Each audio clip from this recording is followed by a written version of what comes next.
The air was thick with the scent of rain and trouble as I stood on my porch, the old oak boards creaking under my boots. Midnight had come and gone, but sleep was a stranger tonight. A low growl rumbled from the gravel drive tires crunching. No headlights, just shadows slinking toward my barn. My hand tightened on the rifle across my lap, the cold steel grounding me. Marie, my wife, was upstairs, eyes glued to the barn cams, her text buzzing my phone. 3 men. Black van. No plates. I didn't need to see their faces to know this wasn't a neighborly VY sit. This was Loretta Keynes doing her latest jab in a war she'd started 6 months ago when her shiny new housing estate sprouted next to my ranch like poison ivy. I took a slow breath, the kind you take before a storm breaks, and waited for the first move. My name's Ethan Cole, and this is my land has been since my great-grandfather staked it in 1898. 100-acre spread of rolling hills, stubborn cows, and a barn older than most folks' dreams. I'm no stranger to fights. I've faced down coyotes, droughts, and a twister that tore half my roof off. But Loretta? She wasn't a force of nature, she was a force of paperwork, armed with a golf cart, a fake smile, and an HOA rulebook thicker than my patience. Her Cedar Crest estates had turned my quiet valley into a circus of beige houses and nosy neighbors, and she decided my ranch was the final act. It started small like most wars do. Loretta rolled up that first week, pearls gleaming, skirt pressed, offering a handshake that felt like a tax audit. "Let's be neighborly," she said, her smile sharp as a tack. I should have seen the red flag then, but I just nodded, figuring she'd leave me be. She didn't. First, it was my rooster, Rusty, crowing at dawn. Disturbs the aesthetic, she claimed. I laughed it off, told her he was my alarm clock. She sent an HOA newsletter, glossy and smug. I use it to start my fire pit. Then she whined about my barn's VY Sewell disharmony. I offered to let the cows slap some paint on either choice of beige. She pushed.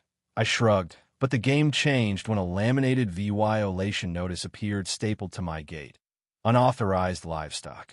It linked to a Google Drive folder labeled Ranch Offenses, complete with color-coded spreadsheets. I'm no lawyer, but I know my rights. My deeds are ironclad. My AG permits older than her subby VY Shounds blueprints. This land's mine, legally and spiritually. Loretta didn't care. She saw my fields as her empire's next conquest, redrawing boundaries in her head with the confidence of a toddler with a crayon. I figured she'd burn out most busybodies' dough, but then she'd cross a line. I was fixing a fence by the south pasture when I caught her lackey, Greg Vance, a weaselly guy in khaki, rolling a measuring wheel across my land. No badge, just a clipboard and a smirk.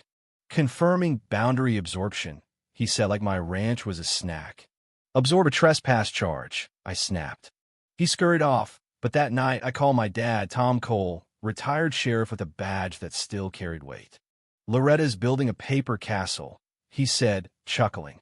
"She'll run out of ink before she touches you." I hoped so, but her next move came by certified mail. An HOA ordinance claiming my land fell under their VY Sewell integration radius. And get this, moral per VYEW. I nearly choked on my coffee. Moral per VYEW? The county confirmed no permits, no boundary shifts, just hot air. But Loretta wasn't playing by rules. A week later, I woke to find my south fence gone. 2 guys in overalls were laying a communal path across my pasture, and there was Loretta perched in her golf cart like a queen on a budget throne. Reclaiming and used space, she called it. I strode over, fists clenched. "Want a broken nose to match your fake warrant?" She called her security 2 rent-a-cops with dollar store badges and a 72-hour EVY tie-in notice. I offered them a shovel and a pile of manure to chew on. They left, tails tucked. Back to that night, on the porch, the air crackling with threat. The men moved like they'd done this before, black boots, gloves, radios buzzing. One hit the barn, one circled back, and the third marched toward me.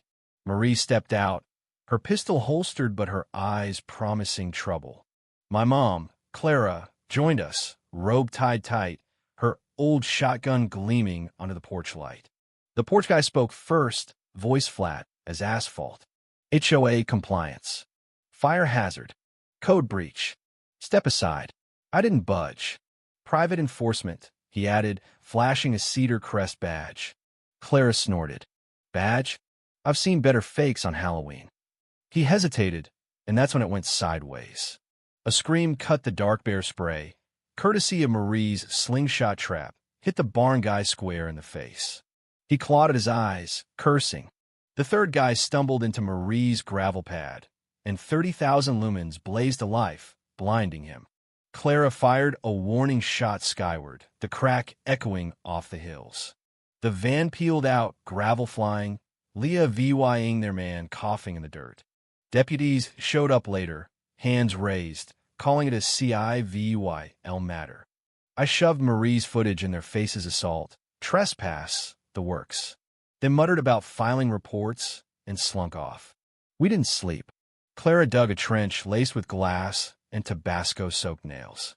I rigged paintball grenades with skunk oil dye. Marie spoofed a Wi-Fi signal labeled FBI Surveillance Van 103. We weren't hiding, we were baiting. The war escalated from there. Loretta's next stunt was a cement truck convoy, flagged for an HOA wellness center on my trail. The permit had a smiley face and the number cute, but fake. Dad rolled up, citing codes, and sent the trucks packing. That night, my barn cam caught Loretta and Greg spray painting my trail, claiming it as theirs. Trespass warnings followed, but she kept pushing. Then my sister, Grace, county registrar, called with a bombshell. Loretta had filed a quitclaim deed, claiming I'd signed over my pastured Cedar Crest. My name, not my signature. Sloppy forgery, dated February when I was hauling hay in Montana. Felony grand theft, Grace said, laughing at the audacity. The EVY Denke piled up fake maps, forged notices, Loretta's own ex-post bragging about ranch integration. I hired Miles Vance, an ex-prosecutor who wore boots to court and chewed cases like jerky.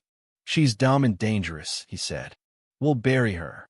Miles filed a cease and desist, an injunction, and a full audit of Cedar Crest books. Loretta's scream, when she got the summons, could have cracked glass. The audit gutted her operation, tried annexing 2 other neighbors' lots, faking notices in fonts that screamed amateur. At the HOA meeting, she stood center stage, clipboard trembling, as I handed out packets. My deeds, her fraud, emails pro-VYing intent. Confusion, she stammered. Forgery, I countered. Felony. Miles leaned in. Suspend her, or we'll see you in court. The vote was unanimous. Loretta was out.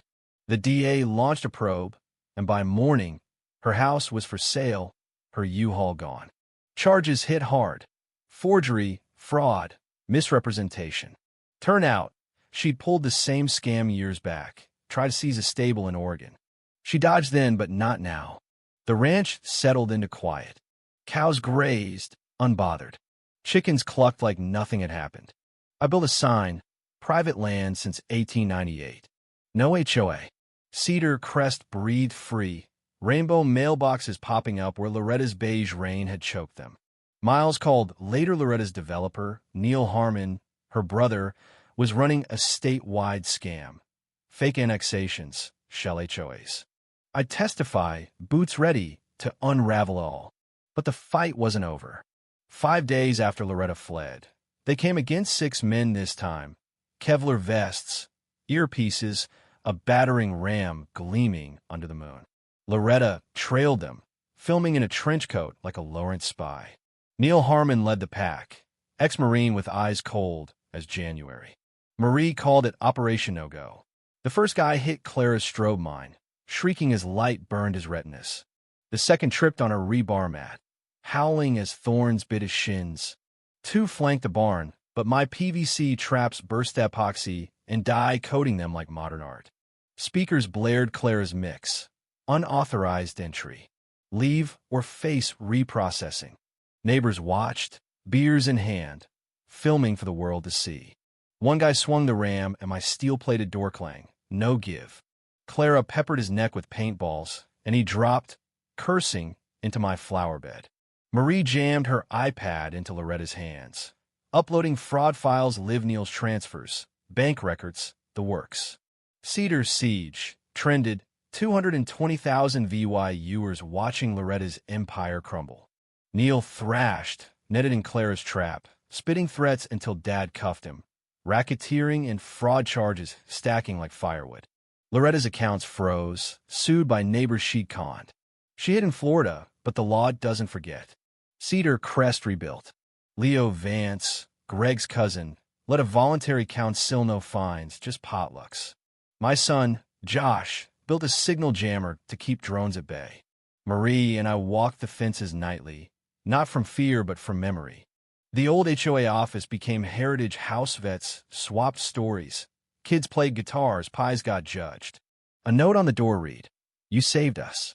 My coffee stayed hot, my boots stayed ready, and my land stayed mine." If you were the one in this story, how would you react? Would you stand up and fight back, or accept the unreasonable pressure and control from the HOA?